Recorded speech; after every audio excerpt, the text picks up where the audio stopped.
कार्यक्रम नमस्कार एमपी में आप सभी का स्वागत है और मैं हूं आपके साथ पूर्वा त्रिवेदी। अब से लेकर पूरे 1 घंटे तक आप रहेंगे मेरे साथ। बहुत सारी जानकारियां होंगी, बहुत सारी काम की बातें होंगी और अब जो है हम बताएंगे आपको कि कौन सा हमारा फ़ोन नंबर है, जिस नंबर पर आप फ़ोन करके हमारे विशेषज्ञ यहाँ मौजूद हैं, उनसे अपने सवाल कर सकते हैं और अपने जवाब प्राप्त कर सकते हैं। तो सबसे पहले हमारा फ़ोन नंबर आप नोट कर लीजिए, 0755, ये हमारा एसटीडी कोड है, 2660049, ये हमारा फ़ोन नंबर है। और निःशुल्क यानी टोल फ्री नंबर भी आप हमारा नोट कर लीजिए, 1800-233-0040। जी हाँ, ये हमारा निःशुल्क नंबर है। इस नंबर पर आप बात करके, कॉल करके हमारे विशेषज्ञों से बात कर सकते हैं और हम आपको बताएंगे कौन हमारे विशेषज्ञ हैं और आज का हमारा विषय क्या है। उससे पहले आइए लिए चलते हैं हम आपको आज के पंचांग की तरफ। जी हाँ, तो आज है विक्रम संवत 2080 के फाल्गुन मास के शुक्ल पक्ष की प्रतिपदा तिथि, 11 मार्च 2024, दिन है सोमवार का। आपका दिन मंगलमय हो, शुभ हो। आज जिनका बर्थडे है, जिनकी एनिवर्सरी है, उनको भी बहुत बहुत शुभकामनाएं। घर से जब भी बाहर निकलें तो हेलमेट का और सीट बेल्ट का यूज़ ज़रूर करें। और अब बढ़ते हैं हमारे आज के विचार की तरफ। कहते हैं एक छोटा सा विचार आपके पूरे दिन को तरोताज़ा कर देता है और आगे बढ़ने की ऊर्जा भी हमको देता है। तो चलिए बढ़ते हैं हमारे आज के विचार की तरफ। आज का विचार है, सफलता खुशी की चाबी नहीं है, खुशी सफलता की चाबी है। यदि जो आप कर रहे हैं उससे आप प्यार करते हैं तो ज़रूर सफल होंगे। सच्ची है, दिल से किया गया कार्य हमेशा हमें सफलता की ओर अग्रसर करता है और हमें अपनी मंजिल भी ज़रूर मिलती है। और आइए अब बढ़ते हैं हमारे आज के इतिहास की तरफ और जानते हैं कि क्या खास है आज 11 मार्च को और क्यों खास है इतिहास में आज का दिन। अगर हम बात करें सन 1689 की, तो मुगल बादशाह औरंगजेब ने शिवाजी के पुत्र संभाजी को यातनाएं देकर मौत की घाट उतारा था। वहीं अगर बात 1881 की जाए तो कलकत्ता टाउन हॉल में रामनाथ टैगोर की प्रतिमा लगाई गई और ये पहला मौका था जब किसी भारतीय की प्रतिमा को सार्वजनिक स्थल पर स्थापित किया गया था। 1948 में देश के प्रथम पोत जल ऊषा का विशाखापट्टनम से जलावतरण किया गया। इसे उस समय की तमाम आधुनिक प्रणालियों से लैस किया गया था। बात 1990 की जाए तो संसद में मतदान के बाद लिथुआनिया में खुद को सोवियत संघ से स्वतंत्र घोषित किया। ऐसा करने वाला ये पहला सोवियत गणराज्य था। सन 2004 में स्पेन में 3 रेलवे स्टेशनों पर हुए बम विस्फोट में 190 लोगों की मृत्यु हुई थी और लगभग 1200 लोग घायल हो गए थे। 2008 में अमेरिकी अंतरिक्ष एजेंसी नासा ने अपने यान एडवेंचर को अपने अंतरिक्ष स्टेशन की ओर रवाना किया। 2011 में भारत ने 350 किलोमीटर दूर तक निशाना साधने वाली प्रक्षेपास्त्र धनुष और पृथ्वी का सफल परीक्षण किया था। वही बात 2011 की और की जाए तो जापान में प्रशांत तट पर कोहांकू के पास समुद्र में रिक्टर पैमाने पर 9 की तीव्रता के भीषण भूकंप के बाद सुनामी ने भयंकर तबाही मचाई और 15,000 से ज़्यादा लोगों की मृत्यु के साथ ही भारी नुकसान भी हुआ था। ये जापान के इतिहास का अब तक का सबसे शक्तिशाली भूकंप था। और वहीं 2020 में भारत में कोरोना वायरस के मामले बढ़कर 60 हुए थे और विश्व स्वास्थ्य संगठन ने कोरोना को महामारी घोषित किया था। जी हाँ, तो ये था हमारा आज का इतिहास और आपको हमने बताया कि क्यों 11 मार्च का दिन इतना ख़ास है और इतिहास में दर्ज है ये घटनाएं। और अब बढ़ते हैं हमारे कार्यक्रम के उस पड़ाव पर जब हम आपकी बात करवाएंगे, मुलाकात करवाएंगे हमारे आज के विशेषज्ञ से। जी हाँ, तो हमारे विशेषज्ञ अनिल महदेली जी, डॉक्टर अनिल महदेली जी हमारे स्टूडियो में आज हमारे बीच मौजूद हैं। आप वरिष्ठ साहित्यकार हैं एवं गीतकार हैं और आप प्रदेश प्रभारी हैं मानवाधिकार यूथ डेवलपमेंट काउंसिल के। साथ ही हमारे स्टूडियो में यहाँ उपस्थित हैं डॉक्टर रतन सूर्यवंशी जी। आप निदेशक हैं मध्य प्रदेश भोज मुक्त विश्वविद्यालय भोपाल के और साथ ही एक सामाजिक कार्यकर्ता भी हैं। और हम आपको बता दें कि अनिल जी से आज हम बात करेंगे साहित्य से विकसित समाज, और वहीं हम रतन जी से आज बात करेंगे विकसित भारत संकल्प में सभी की सहभागिता। तो बहुत बहुत स्वागत है आपका हमारे कार्यक्रम नमस्कार में। जी धन्यवाद पूर्वा जी, धन्यवाद पूरा दूरदर्शन के समस्त साथियों का। जी बिल्कुल, और बहुत ही खुशी का विषय है कि आज आप दोनों हमारे बीच यहाँ उपस्थित हैं। तमाम जानकारियाँ हम दर्शकों तक पहुँचाएंगे। तो सबसे पहले अनिल जी, आपसे जानना चाहूँगी, आप वरिष्ठ साहित्यकार भी हैं, गीतकार भी हैं, और किस तरह से आपकी ये यात्रा रही है उसके बारे में हम संक्षिप्त रूप में जानना चाहेंगे। बिल्कुल ज़रूर। मेरा सबसे पहले आपको, यहाँ के सभी साथियों को, और जो भी सुन रहे हैं, नहीं सुन रहे हैं, सारे श्रोताओं को मेरा सादर प्रणाम। साहित्यिक यात्रा मैं बहुत पहले, लगभग 50-55 साल पहले, कुछ छोटी छोटी कहानियाँ और लेख लिखा करता था। कविताओं की ओर मेरी लेखनी का रुख जो है करीब 80 के दशक से शुरू होता है यहाँ पर।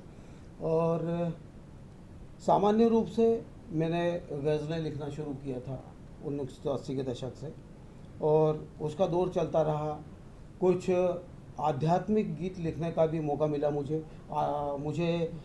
इस बात को पता नहीं कैसे ऊपर वाले का आशीर्वाद है या माँ शारदे का जो आशीर्वाद है, उससे मुझे कुछ ऐसी प्रेरणा मिली कि ऑन डिमांड लिखने लगा।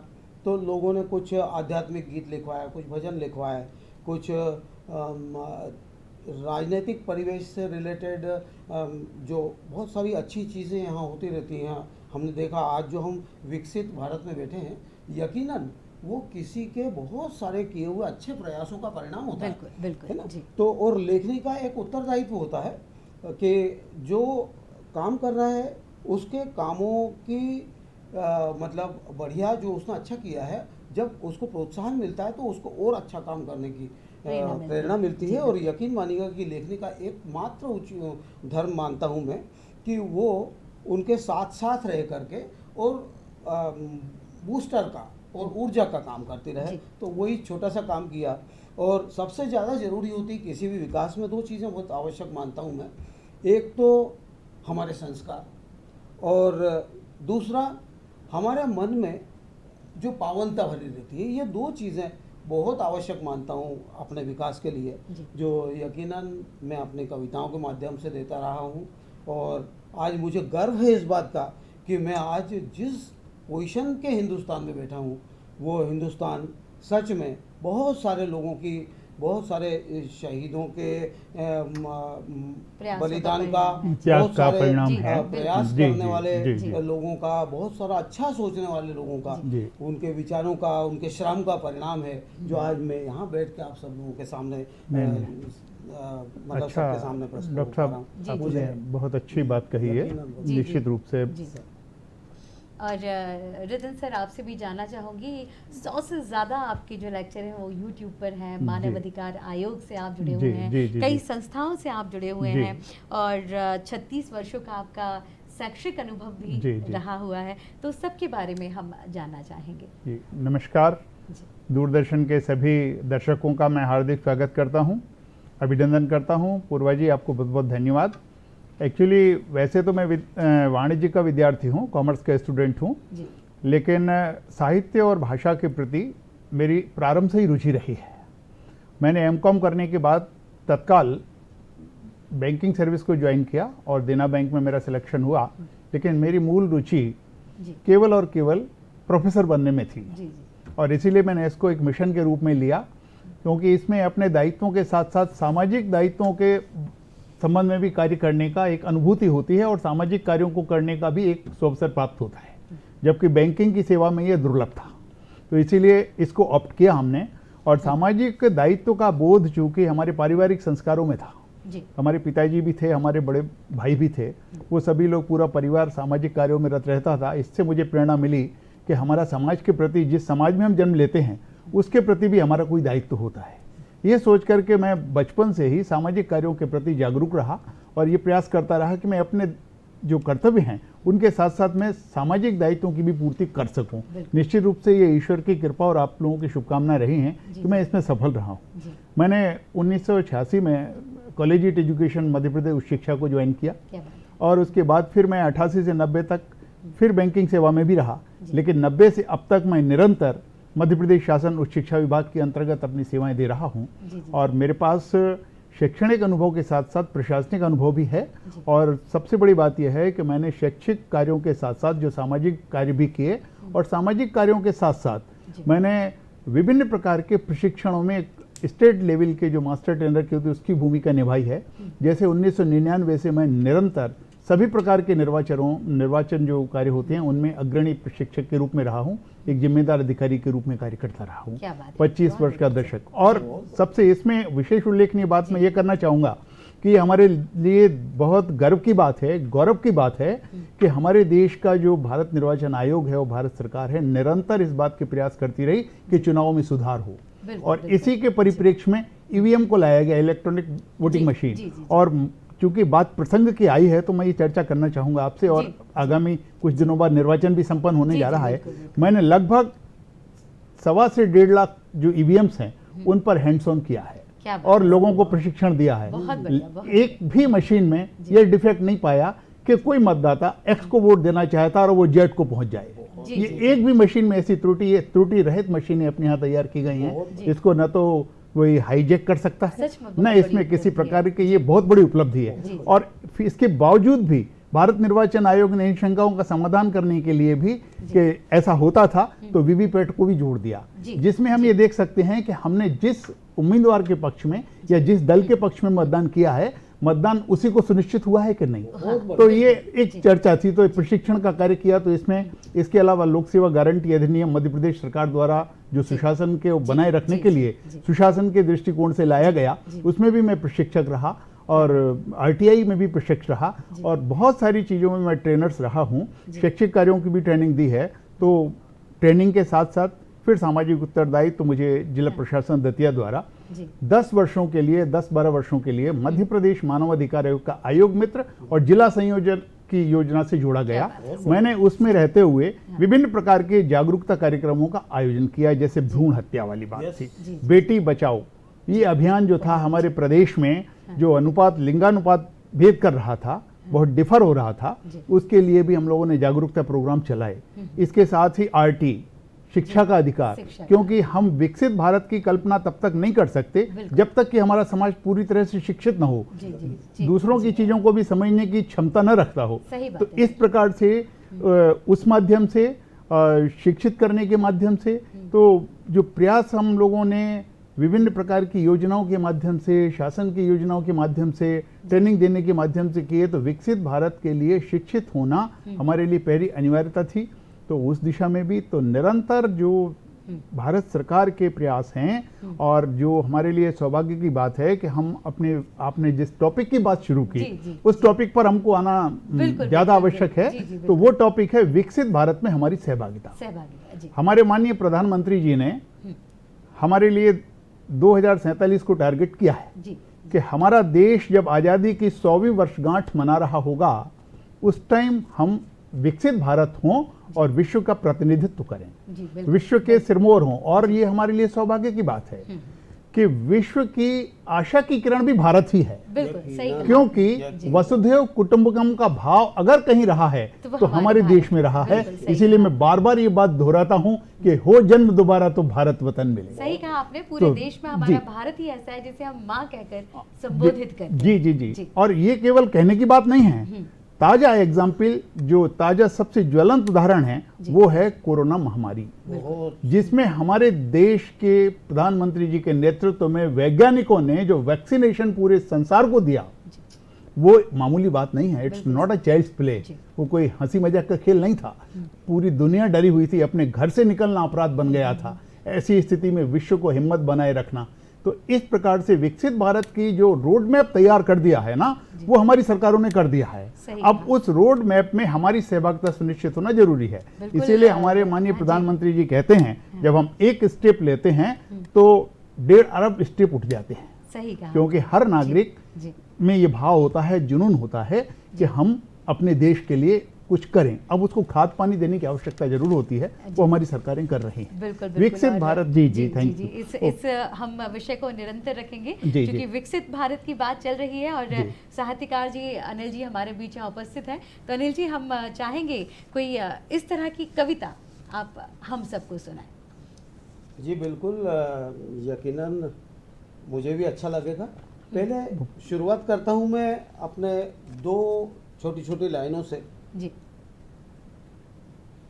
कि हमें ओरिजिनली क्या करना चाहिए इन विकास के लिए और क्या किया होगा लोगों ने, और वो मेरी लाइनों में आप देखेंगे, जी, आपको अच्छा बिल्कुल, लगेगा स्वागत है। कि ये बात तयशुदा है कि इंसाफ नहीं होगा। वाह, ये बात तयशुदा है कि इंसाफ नहीं होगा बहुत जब तक कि आदमी का मन साफ नहीं होगा। बहुत, तो सबसे बहुत, पहले लोगों ने बहुत। क्या किया कि लोगों के मन साफ करने के प्रयास किए गए, संस्कार डाले गए। जी। हमारी सनातन संस्कृति सबसे पहले से ये संस्कार जी। देती रही है ताकि लोगों के अंतर्मन साफ हो सके। जब अंतर्मन साफ होता है ना, तो यकीन मानिएगा कि हमारी वाणी अच्छी होगी, हमारी वाणी अच्छी होगी, हमारा मस्तिष्क अच्छा होगा, फिर हमारे कर्म भी कन्फर्म अच्छे होंगे। जी। तो वो देखिए, कर्म के ऊपर बात चली तो एक छोटा सा शेर मुझे फिर याद आता है। 2 लाइन की पूरी कविता के सरीका ये शेर लगेगा आपको कि वो काम दिन में ना करें रातें खराब हों, वाह, वो काम दिन में ना करें रातें खराब हों, और रात ऐसा कीजिए दिन लाजवाब हों, और रात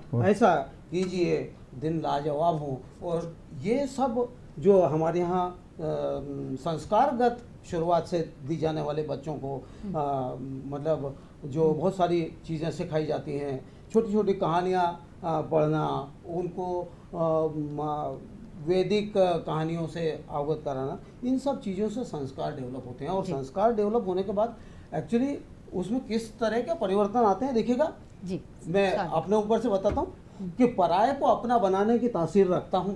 जी आप देखिए, मतलब यही परिवर्तन मुझ में नहीं आया। डॉक्टर साहब के पास बैठा हूँ मैं, मुझे बहुत अच्छा लग रहा है, सर को मैं प्रणाम भेजूँ कि पराये को अपना बनाने की तासीर रखता हूँ, एक मुट्ठी में तीनों लोगों की जागीर रखता हूँ। पराये को अपना बनाने की तासीर रखता हूँ, एक मुट्ठी में तीनों लोगों की जागीर रखता हूँ। और मान ना लेना तुम इसे मुक्तक केवल, मान न लेना तुम इसे मुक्तक केवल, दिल में प्यार हाथ में दान और आंखों में नीर रखता हूँ, दिल में प्यार हाथ में दान और आंखों में नीर रखता हूँ। तो सब ऐसी छोटी छोटी चीज़ें संस्कारगत जो हमें हमारे माता पिता से, हमारे वैदिक ऋचाओं से और सब मिली हुई हैं। मैं उनका यकीनन आभारी हूँ और आभारी रहना ही चाहिए। जी। और उसी के साथ अभी बिल्कुल बिल्कुल सही कहा आपने, क्योंकि जब हमारी सनातन संस्कृति इतनी ज़्यादा विलक्षण है और जब हम उसके लिए बात करते हैं तो निश्चित रूप से गर्व जो है हम महसूस करते हैं। और आपसे जानना चाहूँगी मैं, रतन जी, जिस विषय पर हम बात कर रहे थे कि युवाओं में जो स्वरोजगार और स्टार्टअप के प्रति जो रुझान आया है, उसको लेकर भी हम बात करेंगे। देखिए, आपने जिस संदर्भ की चर्चा की तो उसमें मेरा अनुरोध यह है कि एक बात हमको समझनी होगी विकसित भारत को जो हमारा मिशन है, संकल्प है, उसको पूरा करने के लिए कि सरकारी नौकरी एकमात्र समस्या का समाधान नहीं हो सकता। इसीलिए मध्य प्रदेश शासन, भारत शासन इस बात के निरंतर प्रयास कर रहा है कि हम अपने युवाओं को स्वरोजगार की दिशा में आगे बढ़ाएं, सेल्फ एम्प्लॉयमेंट सेक्टर में आगे ले जाएं।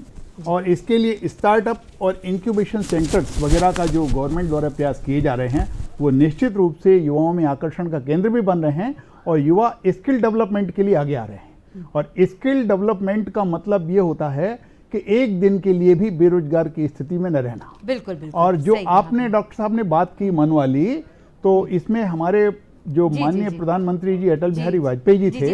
इसको हम आगे कंटिन्यू करेंगे आपकी बात को। अभी पूर्वा राय भोपाल से हमारे साथ हैं और रतन जी आपसे सवाल करना चाहती है। बहुत बहुत स्वागत है आपका पूर्वा जी। हेलो पूर्वा जी, बहुत बहुत स्वागत है आपका कार्यक्रम में। जी पूर्वा जी, आपको हम सुन नहीं पा रहे हैं। हेलो, नमस्ते जी। नमस्ते जी। हेलो जी जी जी। आप बताइए, रतन जी हमारे साथ है, क्या पूछना चाहते हैं आप? हाँ जी, मैं वही जो मैं पूछना ये चाह रही हूँ, जैसे कि हमारे माननीय प्रधानमंत्री साहब ने भी बोला कि हर व्यक्ति नौकरी की तरफ ना दौड़े, और नवाचार किस प्रकार से हमारे जो कॉलेज है वो हमारे जो नवयुवकों को क्या सिखा रहे हैं, कैसे हम स्वरोजगार की तरफ बढ़ सकते हैं, कैसे अपने आप को स्थापित कर सकते हैं और अपने साथ साथ बहुत सारे अन्य लोगों को भी रोजगार दे सकते हैं। तो क्या कॉलेजेस में भी ऐसे कुछ नवाचार चल रहे हैं? जी जी, बहुत जी, अच्छा रतन प्रश्न किया आपने मैडम। आपने जो बात पूछी है, 2003 में ही मध्य प्रदेश शासन उच्च शिक्षा विभाग द्वारा मध्य प्रदेश के कॉलेज में स्वामी विवेकानंद कैरियर मार्गदर्शन प्रकोष्ठ की स्थापना की गई। जी जी और उसके माध्यम से उसमें विभिन्न जो स्वरोजगार की योजनाएं हैं उनको बतलाया जा रहा है, चाहे वो उद्योग विभाग से संबंधित हो, बैंकों से संबंधित हो। बच्चों को उसके लिए शिविर भी लगाए जाते हैं और करियर के शिविर लगाए जाते हैं, रोजगार के शिविर लगाए जाते हैं, प्लेसमेंट के शिविर लगाए जाते हैं, जिसमें विभिन्न प्रकार की स्वरोजगार योजनाओं के संबंध में विशेषज्ञों द्वारा जानकारी भी दी जाती है। जो शहर के प्रसिद्ध, शहर के सफल व्यापारी उद्योगपति होते हैं वो उनका भी उसमें आगमन होता है। प्रदेश के प्रसिद्ध जो उद्योगपति होते हैं उनका भी आगमन होता है। सरकार विभिन्न योजनाओं के माध्यम से, विभिन्न ऋण योजनाओं के माध्यम से इस बात के भरसक प्रयास कर रही है कि प्रदेश के युवा अपना रोजगार स्थापित करें। और अब ये बात कही जाती है, चूंकि मैं आपको एक बात बताना चाहूं कि there is no scope in any job, scope lies in man who holds the job. तो स्कोप तलाशना पड़ता है। बच्चा अपनी, आपका बेटा, हमारा भाई अपनी रुचि को पहचाने और उस रुचि को पहचानने के बाद उस दिशा में पदार्पण करे। निश्चित रूप से न केवल वो स्वयं रोजगार प्राप्त करेगा वरन समाज में भी कई लोगों को रोजगार देगा। और ये आज ये है समाज की महती आवश्यकता है। बच्चा गवर्नमेंट की नौकरी की तरफ अगर रुझान नहीं करता है तो किसी भी गार्जियन को निराश नहीं होना चाहिए, उसको प्रोत्साहित करना चाहिए। किसी भी रोजगार में जाना चाहे, चाहे वो किसी भी सेक्टर का हो, उसे मेहनत करनी चाहिए, परिश्रम करना चाहिए, क्योंकि परिश्रम का कोई शॉर्टकट नहीं होता। ये बात तय मानिए कि विभिन्न जो गारंटी ऋण दिए जा रहे हैं, सरकार उनकी गारंटी ले रही है जी। बच्चों को संसाधन अब रोजगार के क्षेत्र में बाधक नहीं है। केवल आप उन्हें प्रोत्साहित करिए, पेरेंट्स उन्हें प्रोत्साहित करें, टीचर्स उन्हें प्रोत्साहित करें और बच्चे संस्कारवान होकर के स्वरोजगार के क्षेत्र में आगे आए। निश्चित रूप से सक्सेस विल बी देयर। सफलता को कोई रोक नहीं सकता। ये तय बिल्कुल बात। सही कहा आपने। और पूर्वा जी, आपको अपने सवाल का जवाब निश्चित रूप से मिल गया होगा। और हम बात करते हैं आपसे अनिल जी कि बहुत सारी किताबें भी आपकी लिखी हैं आपने जी। और गीत भी आपने लिखे जी। हैं, उसके बारे में भी हम जानना चाहेंगे कौन कौन सी पुस्तकें हैं जी। जो आपके माध्यम से लिखी मैं गई हैं? किताबों के बारे में ख़ास तौर पे बता दूं कि 1983 तक मेरी अभी तक ये 4 किताबें पब्लिश हुई हैं। जी, जी, मैं आपके सामने दिखा देता हूँ जी जी, ये चारों क्या किताबों नाम है? को। जरूर हम जानना चाहेंगे किताब। सबसे पहली किताब जो मेरी 1998 में छपी थी जी। वो जलते आश्क। जी। दूसरी किताब मेरी 1999 में आई है, जी। वो माटी और मैं। तीसरी किताब मेरी जो आई है जी। वो जलते प्रश्न के नाम से आई है। और चौथी किताब जो 2013 में भी उसका विमोचन हुआ जी। वो आई है चलती का नाम गाड़ी बिल्कुल, से। बिल्कुल, बिल्कुल। और ये 5वीं किताब बहुत जल्द आप सब लोगों के उपस्थिति में और आशीर्वाद से जी। मैं चलिए, मैं आपको प्रकाशित अग्रिम करता हूं। बधाई देता हूं इसके लिए। बिल्कुल बिल्कुल और सर। जो आपने मन की बात कही थी, तो माननीय प्रधानमंत्री जी जो हमारे माननीय अटल बिहारी वाजपेयी जी थे, जी। आपने मन की बात की थी तो उन्होंने एक बहुत अच्छी बात लिखी थी, मुझे स्मरण हुआ है तो मैं भी बता दूं कि उसका संबंध भी विकसित भारत से है सर। बिल्कुल, सही कि कहा छोटे मन से कोई बड़ा नहीं होता और टूटे मन से कोई खड़ा नहीं होता। जी, जी, जी। आदमी को चाहिए कि वह परिस्थितियों से जूझे और लड़े। एक स्वप्न टूटे तो दूसरा गढ़े। क्या बात है। ये हमारे रोड मैप था, इसकी यकीनन। शुरुआत थी। और जो अभी पूर्वा राय जी जुड़ करके पूछ रही थी, ये बच्चों के लिए भी मेरा संदेश है कि संघर्ष करना होता है, संघर्ष से घबराने की कोई आवश्यकता नहीं है। बिल्कुल। हम निश्चित रूप से प्रयास करें, सफलता उन्हीं की होती है जो प्रयास करते हैं। जी बिल्कुल। और अभी जो है रतन जी, महिलाओं की स्थिति में भी काफ़ी सुधार आया है। पहले की जो स्थिति थी और अब की है, आत्मनिर्भर महिलाएं हो चुकी हैं, जी। निरंतर आगे बढ़ रही हैं। जी। तो वो भी विकसित भारत की संकल्पना को साकार करने का बहुत ही महत्वपूर्ण कदम है। उस बारे में भी हम आपसे चर्चा करना महिलाएं चाहेंगे। ही हमारी देश की सफलता का और प्रत्येक प्रकार की जीवन की सफलता का आधार है। जी और इसीलिए लक्ष्मी, सरस्वती और दुर्गा तीनों महिला शक्ति की प्रतीक है। हाँ। और तीनों का वंदन है, तीनों का अभिनंदन है, तीनों की आराधना से ही हमको सब कुछ प्राप्त होता है।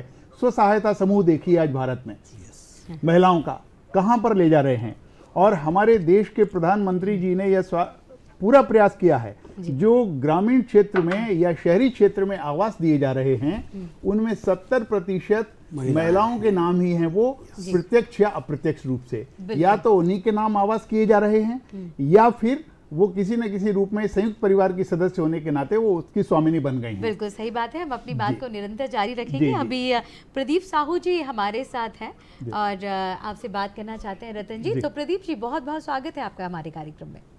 जी मैडम नमस्कार। नमस्ते जी। प्रदीप जी पूछिए। मैं ये पूछना चाहता हूँ रतन जी से जी कि विकसित भारत, किस तरह के भारत को आप विकसित भारत के रूप में परिभाषित करेंगे, मेरा ये प्रश्न है। वैसे तो विकसित भारत की ओर हम अटल जी के नेतृत्व में अग्रसर हो ही चुके थे, और नरेंद्र मोदी जी के नेतृत्व में पूरी तरह से वो टाइम दूर नहीं है जब हम पूरी तरह से विकसित भारत कहलाएगा। वो विकसित भारत की परिभाषा क्या है, और ये आम जन की सहभागिता किस तरह से हो सकती है, तो थोड़ा बताइए, ताकि वो प्रयास और उसकी ओर जो कदम है मैं अपने अग्रसर कर सकूं आज से और अभी से। हम सभी की सहभागिता कैसे हो सकती है, क्योंकि मेन काम क्या होता है, सरकार जब तक एग्जीक्यूट नहीं करेगी, सरकार कर रही है, हमारी सरकार बहुत अच्छी है, लेकिन हम लोगों की क्या सहभागिता होगी, बताइए प्लीज रतन जी। जी बिल्कुल, बहुत हम अच्छी जानना बात चाहेंगे। पूछी जी। प्रदीप जी आपने। सरकार की नीतियां कितनी भी अच्छी क्यों ना हो, सरकार का भाव कितना भी पवित्र क्यों ना हो, जब तक हम अपनी सहभागिता सुनिश्चित नहीं करेंगे तब तक हम मिशन को प्राप्त नहीं कर सकेंगे, तब तक हम किसी बड़े लक्ष्य को भी प्राप्त नहीं कर सकेंगे।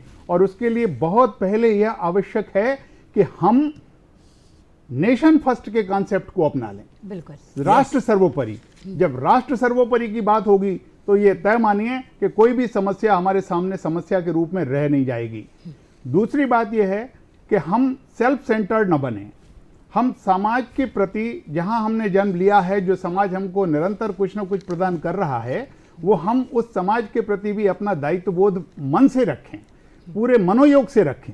क्योंकि जो लोग सक्षम नहीं हैं, यदि हम उनकी मदद करने के लिए आगे नहीं आएंगे तो फिर हम वांछित लक्ष्यों को प्राप्त नहीं कर पाएंगे, हमारी सहभागिता सुनिश्चित नहीं हो पाएगी। बिल्कुल। दूसरी बात, एक और महत्वपूर्ण बात यह है कि हम शिक्षित हैं, हम समर्थ हैं, हम धनवान भी हैं, हम आर्थिक रूप से भी समृद्ध हैं, आत्मनिर्भर भी हैं, लेकिन हम अगर दूसरों के इंटरेस्ट में, दूसरों की समस्याओं के निदान में रुचि नहीं रखते हैं तो हमारा लक्ष्य भी अधूरा रह जाएगा। इसीलिए हमें इसके लिए प्रयास करने होंगे। और इसके लिए क्या करना होगा कि सरकार की जो भी योजनाएं ऐसी आती हैं जिनके माध्यम से समग्र विकास संभव है, चाहे वो आर्थिक रूप से गरीब वर्ग का हो या अधोसंरचनात्मक की बात हो, वो हमको सब पर एक पैनी नजर रखनी होगी। सही कहा। हमें ये बिल्कुल। मानना जी। होगा जैसे घर का काम संपन्न हो रहा हो। जी, जी, जी। जब हम पूरे राष्ट्र को एक घर मानेंगे तो ये तय बात माननी होगी कि हम अपनी सहभागिता सुनिश्चित कर पाएंगे। अब समग्र स्वच्छता अभियान चल रहा हो जी, जी, और जी। हम सोचे कि हमारा कोई दायित्व नहीं है तो देश स्वच्छ नहीं हो सकता। बिल्कुल सही कहा आपने कि सिर्फ सरकार की ही नहीं, हम सबकी जिम्मेदारी बनती है कि हम अपने देश को किस तरह से अच्छा बना सकते हैं, सर्वोच्च बना सकते हैं और किस तरह से भागीदारी जी, जी। निभा सकते हैं। क्योंकि बात महिलाओं की चल रही थी अनिल जी, तो हम चाहते हैं कि अगर महिलाओं से जुड़ी कोई अच्छी लाइन है आपके पास हो तो हम भी दर्शकों को सुना चाहते हैं। बिल्कुल बिल्कुल बिल्कुल बिल्कुल यकीनन पूर्वा जी, बहुत अच्छी बात कही आपने। जी यकीन मानिएगा कि हमारा जो शुरुआती विकास, मतलब जब मेरा विकास होगा तब मेरे द्वारा या हर मेरे का, जी, मतलब जी। आपका मतलब हर मेरे का जो बचपन से विकास होता है वो महिला शक्ति द्वारा ही शुरुआत होती है उसकी। बिल्कुल। और मैं फिर महिला शक्ति को प्रणाम करते हुए अपनी 2 लाइनें देना चाहूँगा खास तौर पे कि देखिएगा कि मेरा विकास कब से चालू हुआ, जब मेरी माताजी ने मुझे कुछ सिखाना चालू किया। महिला शक्ति, यकीनन आप महिला शक्ति के रूप में है, मैं महिला शक्ति के नाम से 2 लाइनें जी। मेरी ओर से समर्पित। नारी पुंज प्रकाश से आलोकित संसार, नारी पुंज प्रकाश से आलोकित संसार, नारी है तो हर खुशी ये जीवन का सार, नारी है तो हर खुशी ये जीवन का सार। और एक दूसरी कुछ लाइनें लिखी थी नारी के लिए। जी यकीन मानिएगा मैं आशीर्वाद चाहूँगा आपका, डॉक्टर रतन सर का और सभी पब्लिक का। ममता है ये, त्याग है ये, ममता है ये, त्याग है और समर्पित प्यार है। जी लगे कि मैं जो नारी का रूप बता रहा हूँ सही है, तो मैं सब लोगों का आशीर्वाद चाहूँगा कि ममता है, ये त्याग है और समर्पित प्यार है। नारी पूजा नारी जीवन, नारी ही संसार है। नारी पूजा नारी जीवन, नारी ही संसार है। अब देखिए, यकीनन मेरे अपने करियर में एक मुझे सफलता दिलाने में जो नारी का यकीनन एक बहुत बड़ा हाथ रहा है। मैं नारी शक्ति को प्रणाम करता हूँ अपनी ओर से। और अब देखिए, अभी थोड़े दिनों बाद अपने यहाँ पे होली आने वाली है, और ऐसे ही बचपन से जो अलग अलग तरह के वो मिलते हैं, तो बचपन के बारे में देखिए, शुरुआत जहाँ से आदमी की होती है जी। महिमा बचपन की अपरंपार है। महिमा बचपन की अपरंपार है। यह प्रेम की खान गुणों का भंडार है। गुणों का भंडार होता है तब जब उसको सही संस्कार मिलते हैं। तो यकीन मानिएगा कि ये हिंदुस्तान इस बात के लिए पूरे विश्व में जाना जाता है कि यहाँ पर बच्चे सबसे पहले संस्कारित किए जाते हैं हमारे परिवारों के द्वारा। यह हमारी सनातन की संस्कृति रही है कि महिमा बचपन की अपरंपार है। यह प्रेम की खान गुणों का भंडार है। तरसते देवता भी इसे पा लेने को, तरसते देवता भी इसे पा लेने को। यही गीता की लकीर और यही कुरान का सार है। यही गीता की लकीर और यही कुरान का सार है। बढ़िया, और बहुत ही खूबसूरत लाइनें अनिल जी आपके माध्यम से सुनाई गई। और निश्चित रूप से सही कहा जाता है कि महिलाएं जो है वो धुरी है हमारे विश्व की, और उनके ही इर्द गिर्द पूरी दुनिया घूमती है, और उनका विकास होना और यानी सबका विकास होना। रतन जी, हम बात कर रहे थे महिलाओं की, लेकिन डिजिटल इंडिया भी जो है वो विकसित भारत की परिकल्पना को साकार करने के लिए बहुत ही बड़ा माध्यम है। डिजिटल इंडिया पर भी हम बात करना चाहेंगे। डिजिटल इंडिया जो हमारे देश का वर्तमान में मिशन है, निश्चित रूप से हमको विश्व में आगामी कुछ दिनों में एक विशेष स्थान दिलाने वाला है जी। आप डिजिटलाइजेशन के क्या फायदे होंगे, आप ये देखिए, हमारे यहाँ कभी ये कहा जाता था कि बिचौलियों की वजह से जो हितग्राही हैं उनके खाते में पूरी राशि नहीं पहुंच पाती है। जी जी। इसके लिए माननीय प्रधानमंत्री जी ने जब 2014 में पहली बार प्रधानमंत्री पदभार ग्रहण किया, तो उन्होंने लाल किले की प्राचीर से देश को संबोधित करते हुए ये आह्वान किया था, जो योजना जनधन योजना जी, और वो 14 दिन बाद एग्जीक्यूट हो गई जी, और जनधन खाते खुलवाए गए। 48 करोड़ 27 लाख जनधन खाते खुलवाए गए हैं। उसमें ऐसे 26 करोड़ 54 लाख वो महिलाओं के हैं, मतलब लगभग 55% महिलाओं के खाते खोले गए हैं। जी, जी। और उसके द्वारा 25 लाख करोड़ रुपए का वितरण किया गया है डीबीटी। ये डिजिटल इंडिया होने का सबसे बड़ा लाभ है कि जिसका हक उसे पूरी तरह से प्राप्त हो। जी बिल्कुल। दूसरी बात यह है कि ट्रांसपेरेंसी होती है इसमें। जी।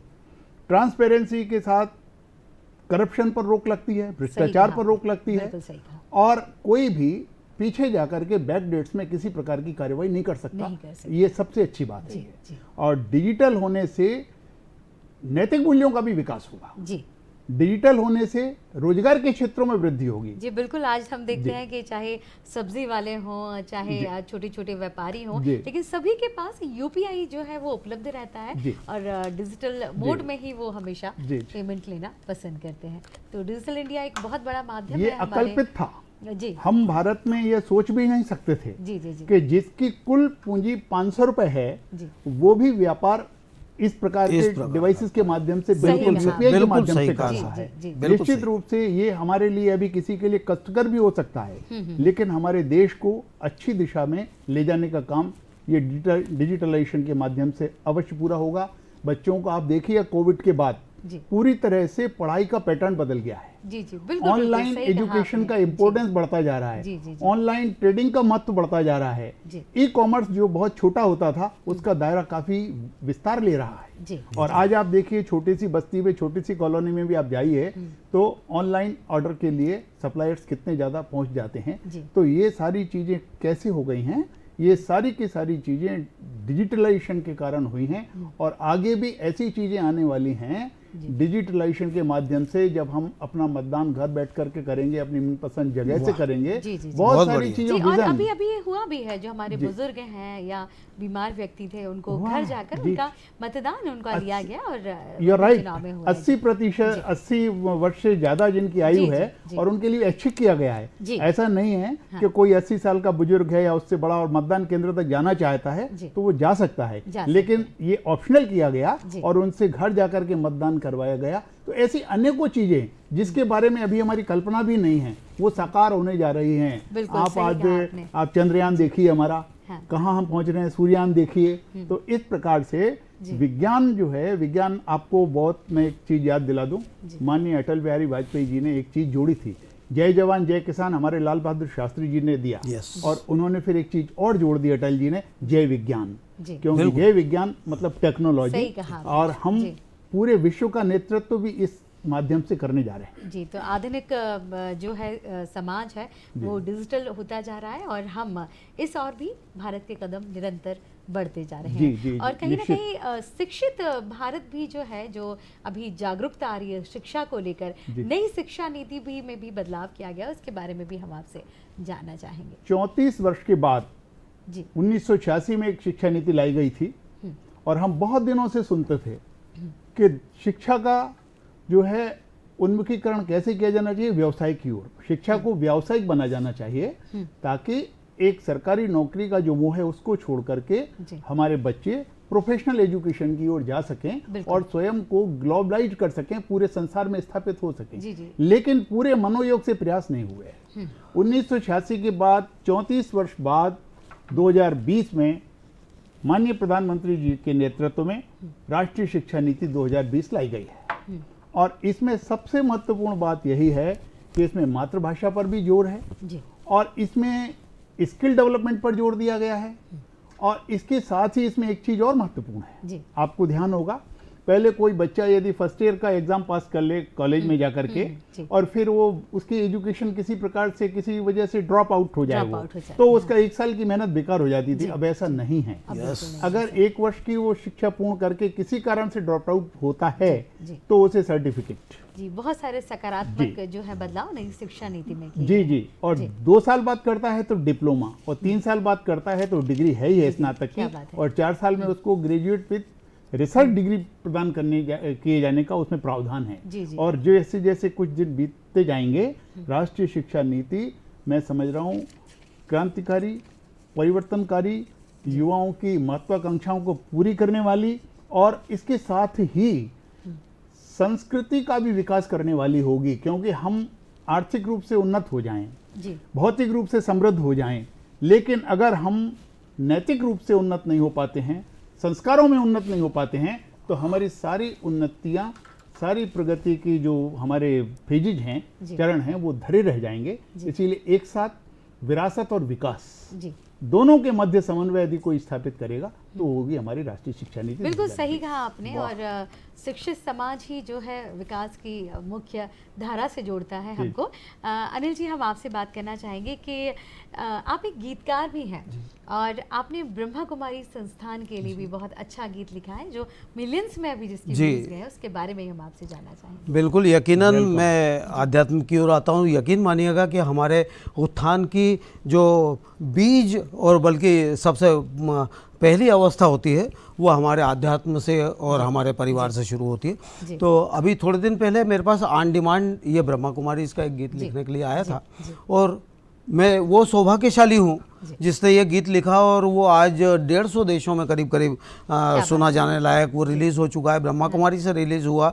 MP लाइव चैनल ने ब्रह्मा कुमारी में वहाँ के विश्व के सबसे बड़े सूरज भाई जी के हाथों से इसको रिलीज़ करवाया है। ये मेरा ये मान के चलिए कि ऊपर का वरदान और उसका, अगर सुन पाए तो जी हाँ देखिए मैं उसके कुछ बोल आपको सुनाता हूँ जी और चैनल पे भी उपलब्ध है, आप देख पाएंगे कि जब से तेरे ज्ञान का बाबा मुझको पुंज प्रकाश मिला है। मैं तहत में ही पढ़ रहा हूँ अभी इसको कि जब से तेरे ज्ञान का बाबा मुझको पुंज प्रकाश मिला है, मन में सुख संतोष है मेरे, सपनों को आकाश मिला है।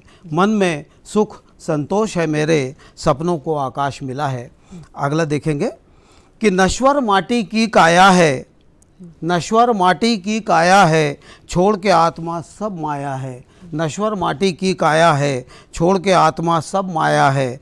धरती अंबर सात समंदर, बाबा का ही साया है। धरती अंबर सात समंदर, सब पे बाबा का साया है। संगम काल में फिर से देखो, शिव का आशीर्वाद मिला है।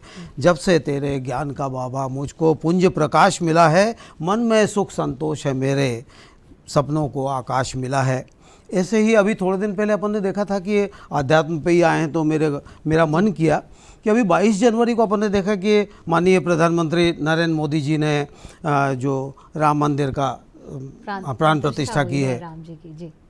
यकीन मानिएगा कि हमारे भारतवर्ष के लिए, मेरे लिए और हर हिंदुस्तानी के लिए बहुत ही गौरव की एक बात। गर्व का विषय है। जी तो इस पे भी मेरा एक ऑन डिमांड लिखा हुआ गीत, जी बिल्कुल। मैं चाहूँगा कि यदि आप मुझे आज्ञा दें तो इस गीत को मैं तरन्नुम में जी, सस्वर जी, पढ़ूं जी और इस गीत के एक दो बंद, जी ये गीत भी रिलीज हो चुका है, देखिएगा। जी, जी, तो इसके शब्द देखिए। मन तेरा हो गंगा जल, तो राम है तेरे। मन तेरा हो गंगा जल, तो राम है तेरे।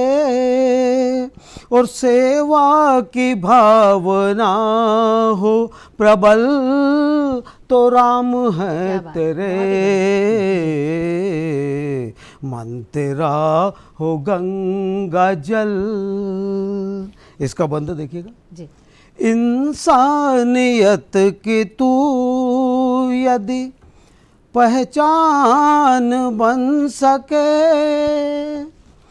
इंसानियत की तू यदि पहचान बन सके, और भेद भाव भूल के हर एक टूटे हुए दिलों की जो मुस्कान बन सके, पीना जो सीख जाए गरल, तो राम है तेरे।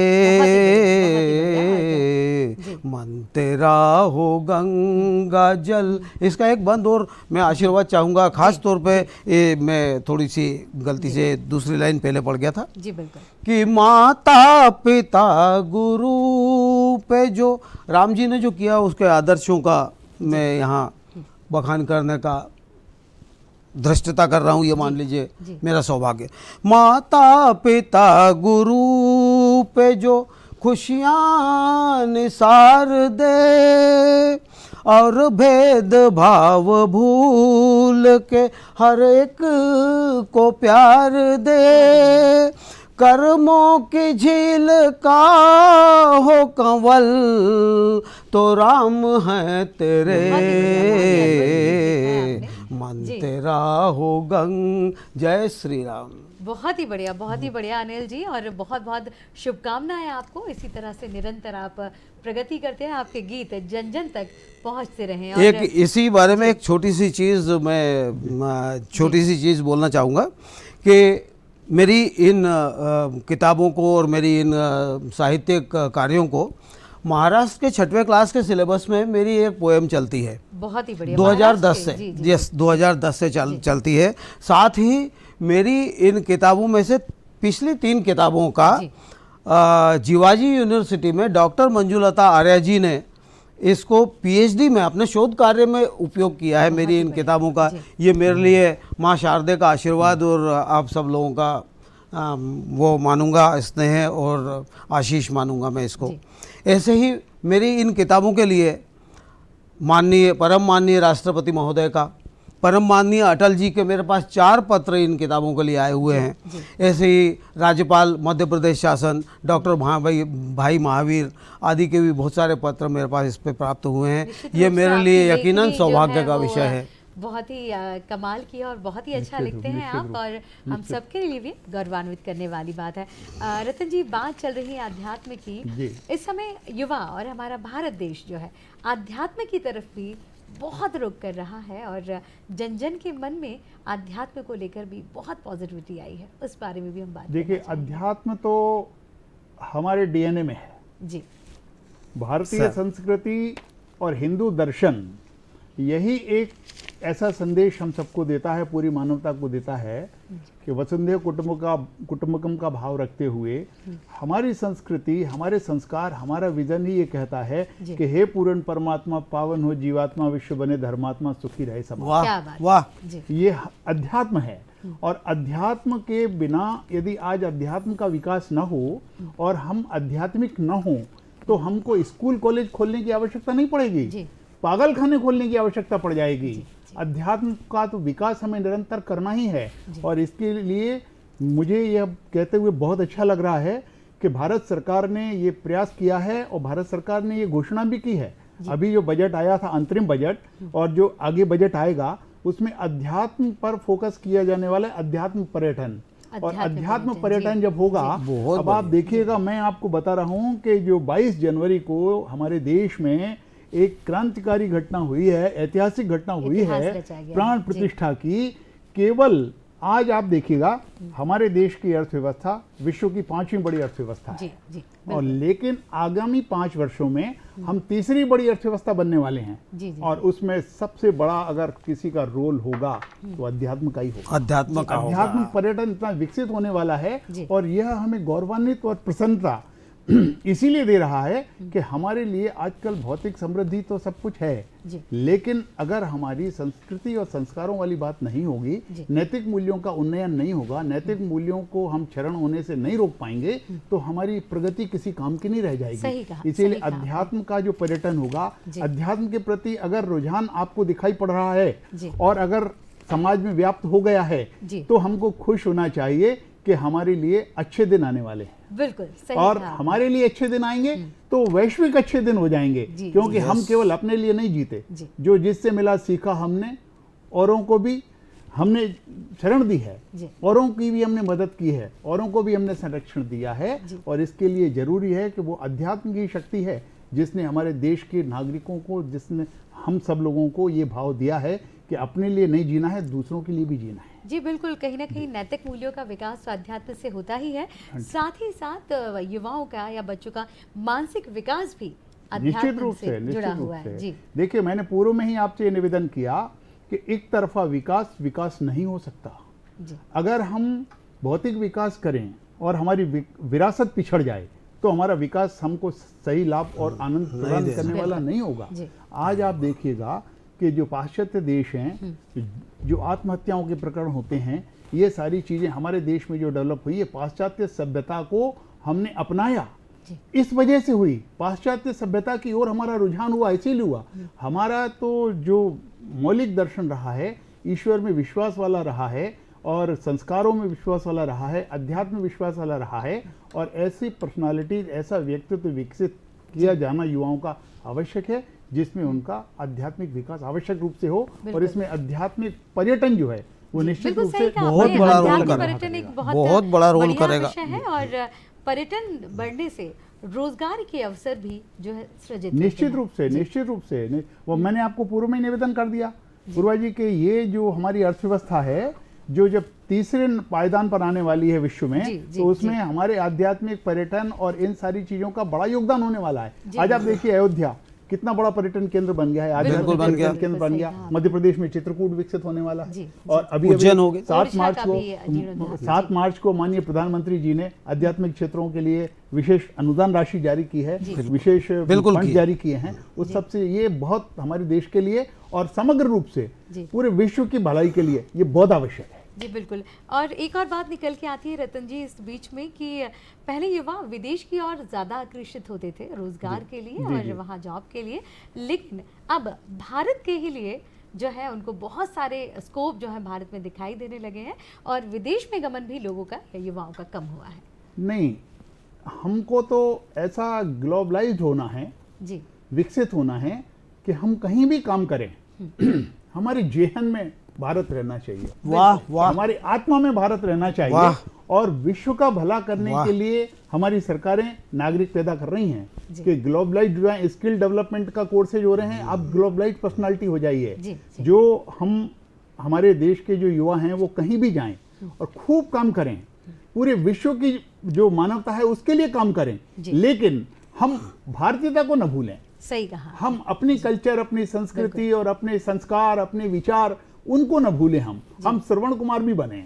बिल्कुल। वाह ये बहुत आवश्यक है। जहाँ भी जाएं जहाँ भारत भी का जाएं। परचम जरूर लहराएं। एक ये कहा जाता है ना, बहुत अच्छी पंक्तियां हैं कि मानस भवन में आर्यजन गूंजे हमारी भारती, वाह मानस भवन में आर्यजन जिनकी उतारे आरती, भगवान भारत वर्ष में गूंजे हमारी भारत। वाह वाह क्या वाह भारत वाह की गूंज वाह होना वाह चाहिए। वाह जी, क्या जी, बात है। जी। वाह तो अनिल वाह। जी, अरे वाह चंद क्या लाइनें आपसे अरे मैं सुनना चाहूंगी। और मतलब सर ने आज, रतन सर ने हमें मतलब कितनी सुंदर लाइन दी है, मुझे वो लाइनें याद आ गई और कितनी संयोग की बात की वही लाइनें सबसे पहले मुझे याद आई। एक्चुअली मैं अपने साहित्य में इस माता को प्रणाम के बाद सबसे पहला मेरे को संस्कार ही ये मिले थे कि मैं इस भारत माता को, इस माटी को प्रणाम करूं, तो मैं लिखता भी ओरिजिनली इस माटी के लिए हूं। उसी माटी की बात आदरणीय हमारे डॉक्टर रतन सर ने करी है।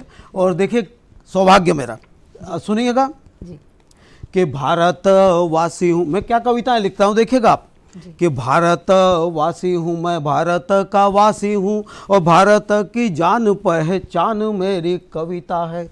क्या है मेरी कविता देखिएगा, इससे अलग हटके है ही नहीं इन संस्कारों से। इस माटी को बार बार प्रणाम कि भारतवासी हूँ मैं, भारत का वासी हूँ और भारत की जान पहचान मेरी कविता है। और भारत के पर्वत नदी, और हम वो संस्कृति के हिस्सा हैं जो नदी पेड़ पहाड़ सभी चीज़ों को पूछते हैं सब, कि भारत के पर्वत नदी और धूल कण, भारत के खेत खलिहान मेरी कविता है।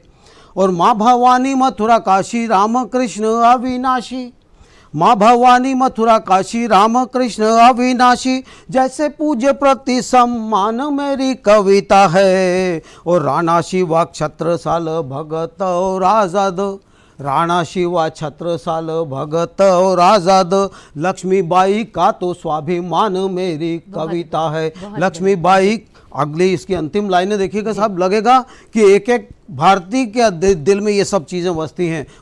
मुझे आशीर्वाद मिले कि प्रेम दया क्षमा का जो रहा पर याय सदा, मैं गर्व करता हूँ इस हिंदुस्तान की माटी पे कि प्रेम दया क्षमा का जो रहा पर याय सदा, ऐसा प्यारा प्यारा हिंदुस्तान मेरी कविता है।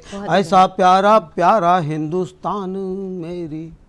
बहुत ही बढ़िया, बहुत ही बढ़िया अनिल जी। और सचमुच आपके जो शब्द हैं वो आत्म विभोर करने वाले हैं और दिल को छूते हैं। निश्चित रूप बिल्कुल। से, निश्चित जी, रूप से। जी। और रतन जी, जैसे बात निकली है और अनिल जी ने बहुत अच्छी पंक्तियां सुनाई हैं, आत्मनिर्भर भारत की परिकल्पना को अभी हम साकार करने जा रहे हैं, तो आपको क्या लगता है और क्या क्या पहलू पर हमको चिंतन करना चाहिए, मनन करना चाहिए? देखिए, आत्मनिर्भर बहुत व्यापक शब्द है जी।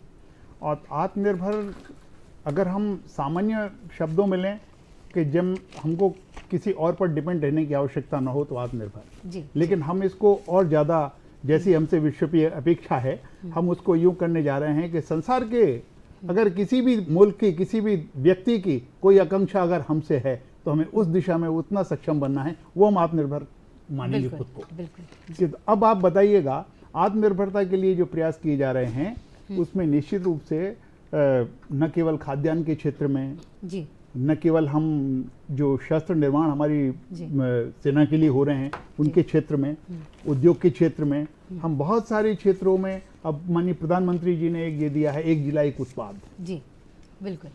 तो उसमें भी आप देखिएगा, आज हमारी ये आत्मनिर्भरता की बात है कि मनुष्य के जीवन की मूल आवश्यकता होती है रोटी। जी।